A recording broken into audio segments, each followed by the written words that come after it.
All right, y'all, what's good? Leekautorepair got a good video for y'all if I can get through my files and get it cracking.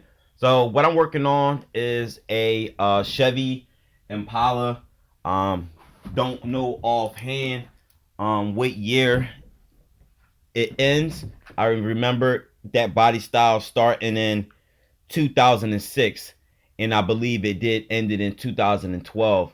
So I will be making, or 2011, 2012, I will be making corrections on everything in details. But for the most part, we're going to be doing replace. I'm going to show you how to replace your front hub bearing.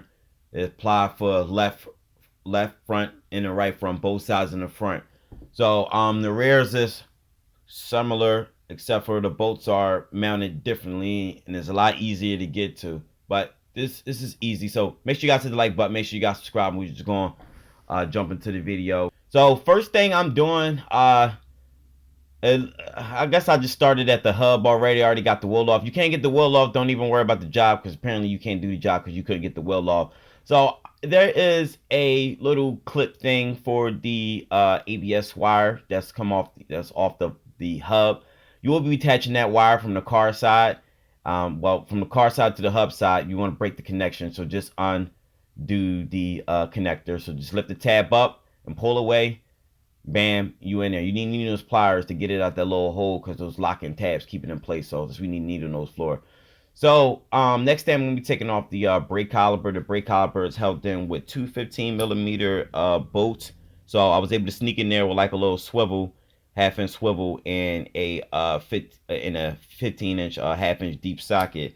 I don't know what your setup gonna be, but use impact tools. You ain't got impact tools, this job will be a whole lot hard, and I'm being real with you. So I got the two bolts off. I'm sliding off the brake caliper. You may need like a little pry bar or a flat tip screwdriver or something like that, but just be careful not to yank the brake hose too much. Be careful not to make sure the pads don't fall out of place, so that way you can just slide it back on or whatever. But listen, just go ahead and hang it up so it can be out of your way. Some guys like to use bungee cord if you want to zip tie to one of the coils on the strut. Then to each his own. Then that's just on you. That's just what you want to do. So I don't know where I'm like doing like right this second. Just as far as me editing and different parts is I kind of confuse myself a little bit. So I'm taking off the rotor. There's a screw that keeps the rotor in place. This one was a 27 Torx. I believe it once was a 30 or something happened. I don't know. It was stripped out, whatever. All I know is the 27 worked. So 27 worked for you, maybe 30. I believe it's 30, but 27 worked for me. Sometimes 27 and 30 could go hand in hand with each other. Depends on how you use it. I'm taking off the axle nut. The axle nut is a 34mm socket. So I got like a bunch of axle sockets I got from Harbor Freight a while back when the kit was like 40 something bucks. Now the kit is like double the price now. Sucks for anybody who never got that kit, but that's a good kit. Go from sizes 29 all the way up to like 38 or whatever. So yeah, you pretty much good. Next, what I'm doing is since I got everything out the way, able to push the axle in. I got room to get to my three bolts, my three 13mm bolts that's in a triangular pattern. So I did show you the first two bolts, and then on the back side, I'm showing you that last bolt that's on the back side that's kind of like hard to see. You may have to maneuver the hub from just turn the steering wheel from left to right so you can get room to get in the back. But I kept the wheel one way, pulled the wheel all the way to the left because make sure I got room to get my caliper off. But I left it at that position. I was able to get all of my bolts off. So make sure you get in with like some type of swivel setup or something. I started it at broken free with axle with a breaker bar because doing it with the impact gun at this angle is just well for the type of air pressure I got. It lose pressure like right away or whatever because I need like a bigger tank or something. But I had to crack them free and then went ahead and then just started backing them out with the gun. So just go ahead and do that. So I don't know where you be at with things. Just pay attention to the video. You gonna be Gucci. I know I ain't got no volume or nothing like that. You can't hear the air tools or whatever going off. But like, listen, it was just like a bunch of music playing out like in my driveway from like my neighbor. So you know how I am on like music and the whole YouTube thing, whatever. So finished taking it off the bolts. So I think I got all three of them out. Now I got all three of them out. Being as though this car ain't got like a lot of rust, I'm able to just move the hub easily with my hands. Then had to tap it or nothing. I believe these hubs from the color of the hub, like that blue plastic cover thing, It looks like that hub been replaced some time ago, but he must have put on some crappy hubs because it was making noise. You know, when you swerve from left to right, you know, you hear it, but you know, when I swerved left and right, I heard it on both sides. I knew both of his hubs was messed up. They was tight. The wheel wasn't loose, nothing like that. So make sure you get the dust shield out. That is important because you know some people forget to install that doing a job or whatever. Um, what I'm doing, I'm taking a clean. I think I did spray the tire with like brake cleaner, and then I went inside of the hole for the like the knuckle and cleaned it up much as you can. It ain't gotta be like clean like you doing dishes and nothing like that. No, just make sure it's like you get some of the dirt out or whatever, so that way it can make your installation a lot cool, and that way the hub bearing can sit in flush. So I'm unboxing it. This box I got from AutoZone. It was a door last. This one come with like a lifetime 2-year warranty, a limited lifetime 2-year warranty, or some crap like that. It is what it is. No matter what your warranty is on the hubs don't last long. So I don't even know why they care to promise people a couple year warranty. Whatever. It all depends on comes down to your driving. But overall, these are crappy hubs.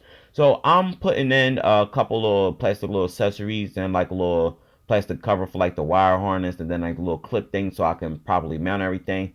So if you got a problem with seeing me install it, make sure you slow the video down as a play speed option on the YouTube player. So if you're savvy with that, you good. So make sure you put your dust shield on. The side where it's cut like and like not half but almost half but not quite. That's the part where the rotors, I mean the caliper is going to be mounting.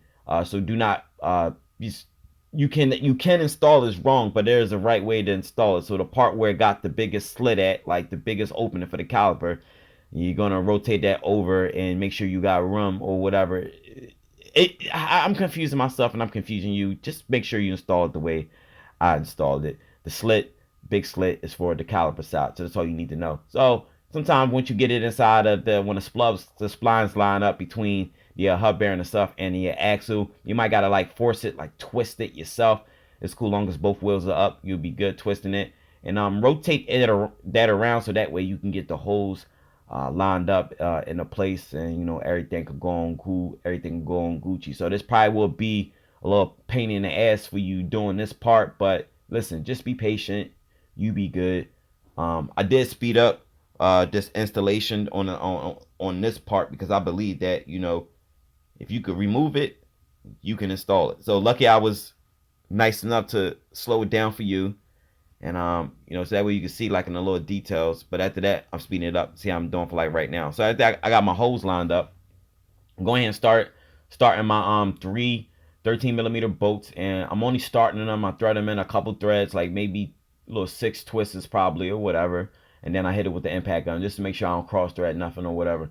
So I'm working in that back side. You got to push the axle in if you want to be able to get to those bolts properly. Because that way you can fit the socket on there good.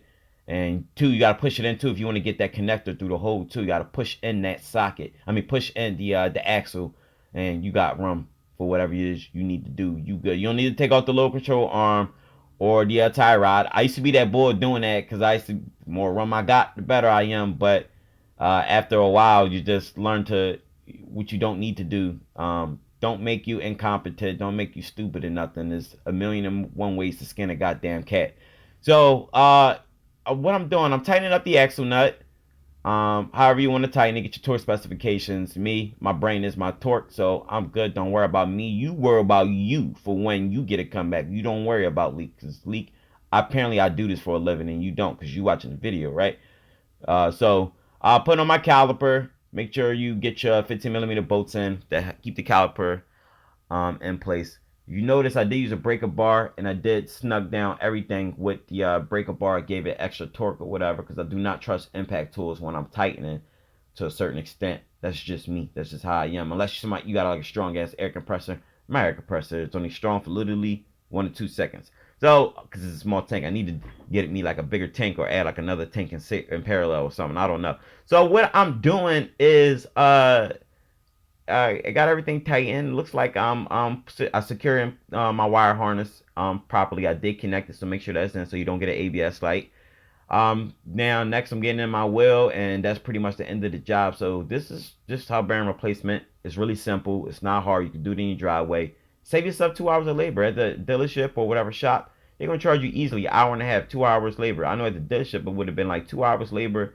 Maybe I'm probably over exaggerating it, but you definitely would have been paying well over an hour, and that would definitely cost you money that you know you probably don't got. So I'm saving you. The part was about a few bucks shorter than $80, so it was like $77 or $73 or something like that. And that was for each one. And uh, yeah, that's just how much the part costs. I got it from AutoZone, so there don't be thinking, oh, I got the best hot bearing, I got this, I got that. Listen, oh, they all crappy, no matter what warranty you got. So it all comes down to your driving on how you take care of your car, on how you do when you're on the road. So I'm gonna go to repair. Make sure you guys hit that like button. Make sure you guys subscribe. Anybody wanna got any car questions or whatever? Hit me up on my email, leekautorepair@gmail.com. Everything details is in below and in the description. Anybody want Leak Auto Repair shirts, $25 plus shipping, get with me. Product reviews, make sure you email me, leekautorepair@gmail.com. Don't send me nothing cheesy. Anybody want to send me some cool stuff, you can send it to me. My name Malik, in parentheses, Leak Auto Repair. And then P.O. Box number 4, Lansdowne, PA 19050. And make sure you guys follow me on my Instagram. Same thing as my YouTube, Leak Auto Repair. And I'll holler at y'all.